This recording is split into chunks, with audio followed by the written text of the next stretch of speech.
Assalamualaikum warahmatullahi wabarakatuh. Perkenalkan, nama saya M. Tri Ramadhani.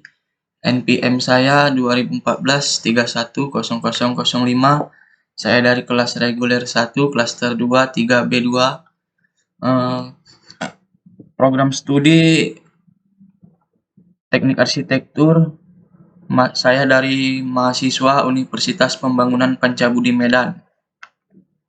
Di sini saya akan menjelaskan tentang perubahan manusia pada perancangan tata ruang dalam arsitek selama masa pandemi COVID-19 berlangsung yang mempengaruhi tata hunian. Perilaku manusia mengubah perancangan tata ruang dalam arsitek. Sejak pandemi COVID-19 yang terjadi pada tahun 2019 sampai sekarang ini sangat mempengaruhi hampir seluruh kehidupan manusia di muka bumi ini. Perubahan pola pemukiman yang terjadi mempengaruhi skala tata hunian. Perilaku bermukim tidak dapat disamaratakan karena hal tersebut bersifat subjektif, sehingga ada beberapa pendekatan perilaku bermukim yang harus diamati, sehingga dari pengamatan itu kita mendapatkan kriteria dan cara bermukim yang lazim pada tempat di mana masyarakat itu bermukim. Pandemi COVID-19 telah mengubah struktur kehidupan masyarakat, termasuk tata ruang, kota, dan arsitektur. Setelah pandemi usai, semua pihak terkait perlu menyiapkan rencana kota yang lebih sehat untuk mengantisipasi pandemi serupa terulang kembali. Keterbatasan bangunan dan ruang multifungsi yang dapat digunakan sebagai tempat karantina atau isolasi di tengah kawasan permukiman yang padat. Sebagai salah satu contoh penataan ruang kota yang lebih baik untuk kondisi krisis di masa mendatang. Terhitung pada survei nasional bahwa 80% masyarakat Indonesia banyak menghabiskan waktu di rumah selama pembatasan sosial berskala besar atau PANOLI 2020. Melihat hal tersebut, maka akan terjadi adaptasi perilaku dan penyesuaian kondisi lingkungan secara serentak. Tujuan dari penelitian itu ialah untuk mendapatkan gambaran fenomena perubahan perilaku bermukim masyarakat kota dalam beradaptasi sebelum dan sesudah terjadi pandemi COVID-19. Proses perubahan perilaku bermukim tidak terjadi secara instan, tetapi berlangsung terhadap dan bertahap dan pada tingkat level sosial ekonomi yang berbeda-beda karena masyarakat di perkotaan adalah masyarakat yang heterogen. Adapun beberapa urgensi untuk penataan ruang, yaitu dengan mengetahui perubahan pola perilaku bermukim akan dapat memberikan masukan bagi penataan hunian dan lingkungan bermukim. Hasil penelitian ini juga akan bermanfaat dalam membentuk ruang spesial bermukim yang tanggap terhadap bencana, terutama bencana kejadian pandemi lainnya. Keterbatasan bangunan dan ruang multifungsi yang dapat dijadikan sebagai tempat karantina atau isolasi di tengah kawasan permukiman yang padat juga merupakan salah satu contoh bagaimana ke depannya ruang kota bisa lebih dipersiapkan untuk kondisi krisis.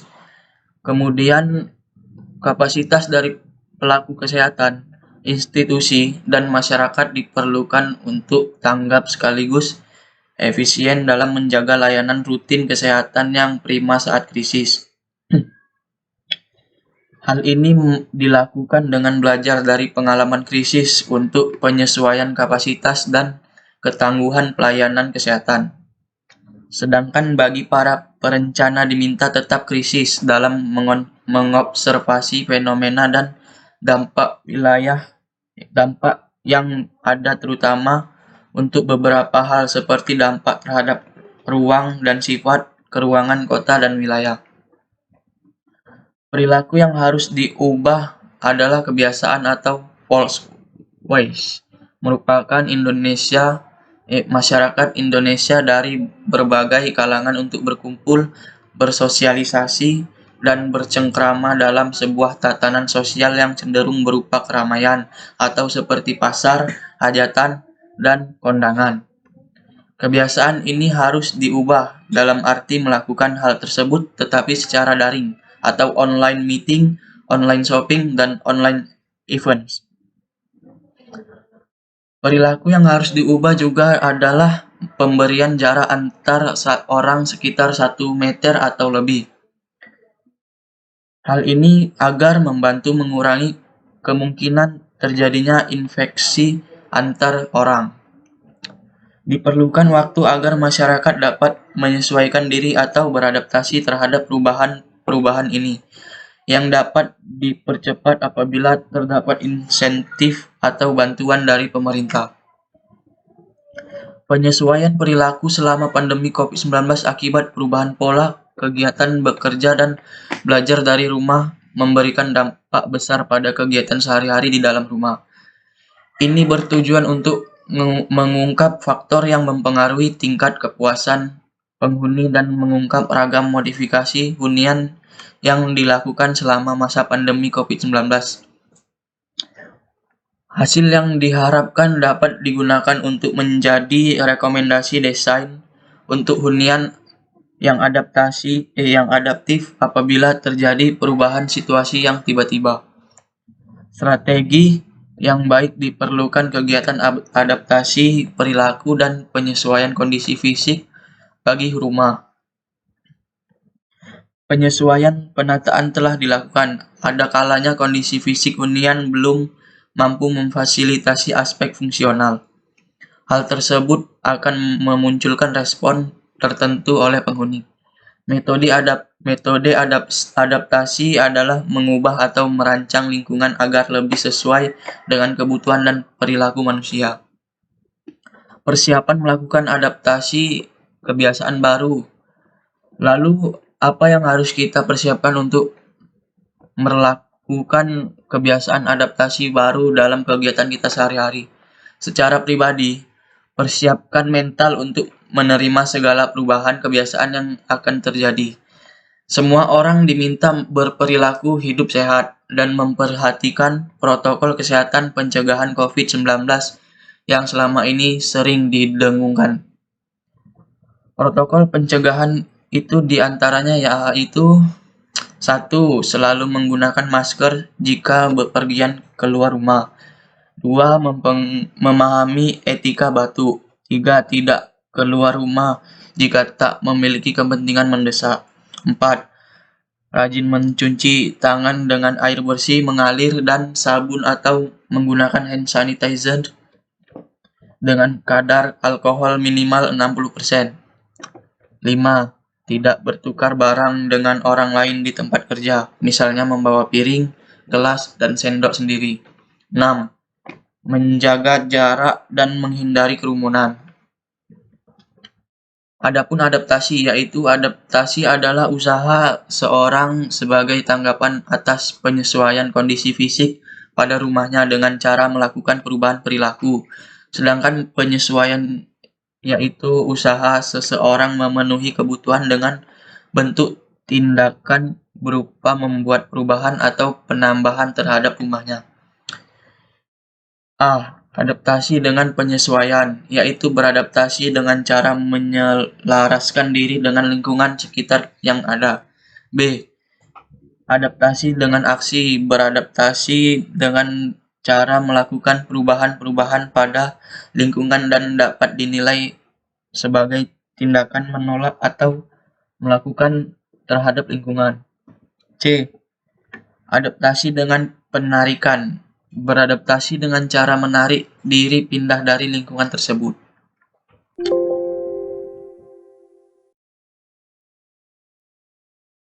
Elemen lingkungan hunian. Menurut Amos Rapoport tahun 1972, Thinking About Home Environment, a Conceptual Framework, Springer, Kent, New York.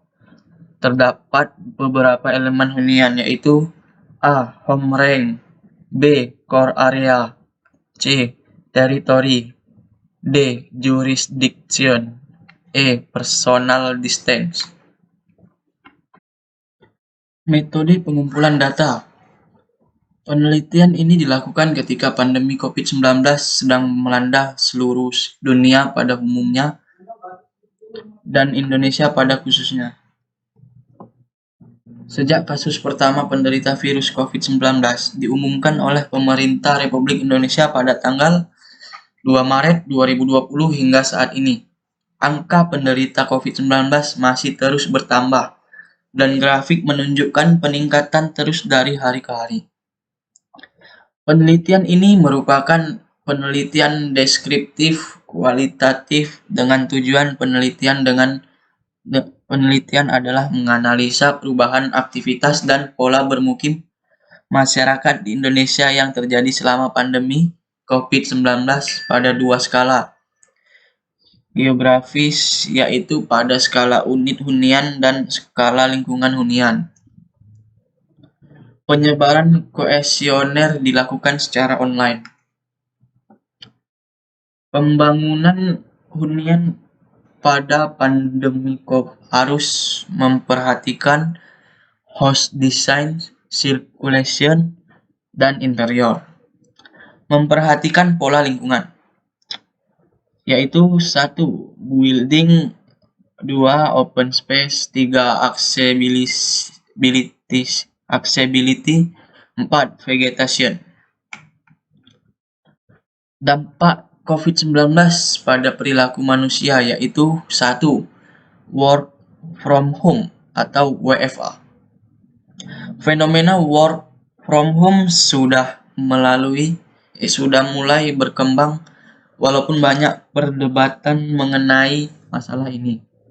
Dengan sudut pandang yang berbeda, maka WFH ini menghasilkan persepsi yang berbeda pula. Jika dilihat dari resource development, ternyata work from home dapat mengganggu batas antara pekerjaan di rumah dengan pekerjaan di kantor.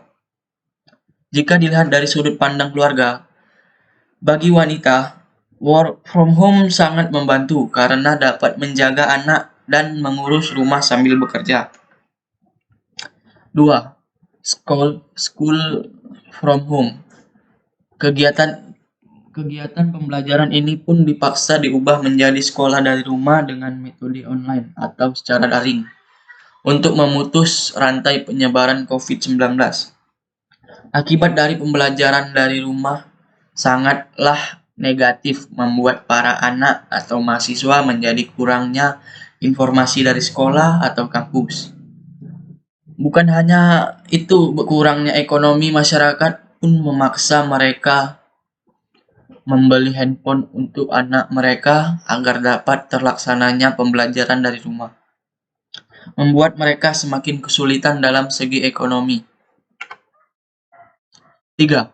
Shop from home, yaitu kegiatan belanja pun memaksakan masyarakat melakukannya secara online di rumah, yang membuat pedagang kecil yang sebelumnya bekerja secara langsung di lapangan kekurangan pendapatan mereka secara drastis.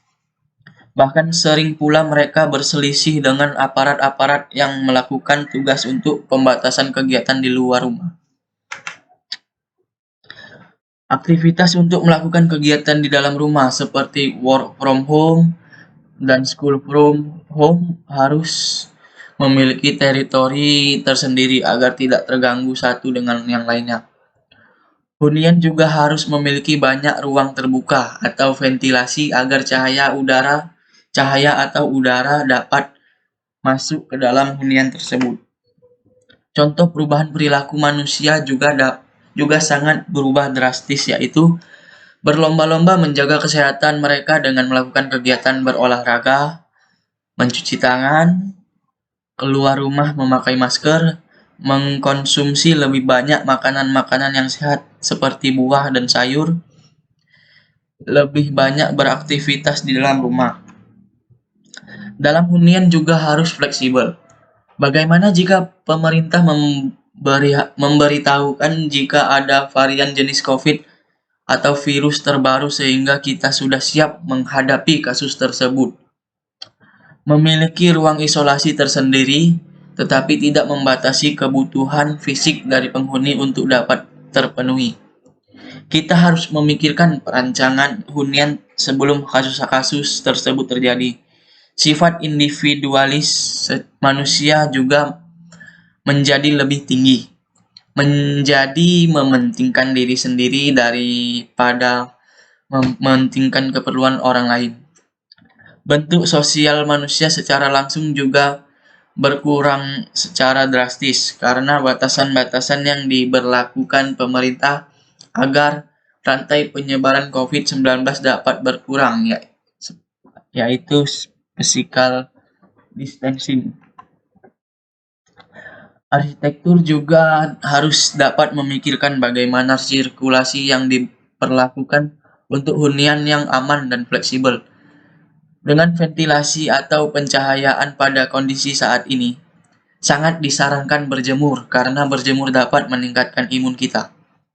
Aktivitas berjemur juga harus memperhatikan kondisi lingkungan. Jika 60% kulit yang harus terkena sinar matahari, harus memiliki ruangan yang privat, yaitu lebih banyak terkena cahaya matahari. Yang paling penting adalah pencegahan, tetapi jika sudah terjadi proses adaptasi sebisa mungkin apabila dilakukan. Terima kasih. Sekian dari saya.